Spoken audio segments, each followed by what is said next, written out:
Right Hastina పర్యటనలో భాగంగా ఇవాళ ఏపీ సీఎం చంద్రబాబు పలువురు కేంద్ర పెద్దలతో భేటీ అవుతారు. రేపు ఉదయం ప్రధానమంత్రి నరేంద్ర మోదీ, కేంద్ర మంత్రి నిర్మలా సీతారామన్లు కలవనున్నారు.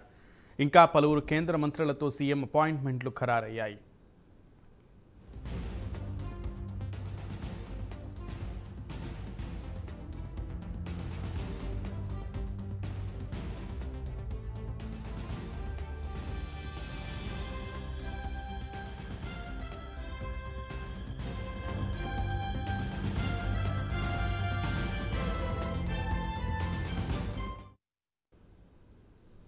ఏపీకి 23న నిర్మలా ప్రవేశపెట్టనున్న బడ్జెట్లో ప్రత్యేక సాయం ప్రకటించే అవకాశం ఉన్నట్లు సమాచారం. విభజన సమస్యల పరిష్కారం, ఇతర రాజకీయ అంశాలపై చర్చించనున్నారు.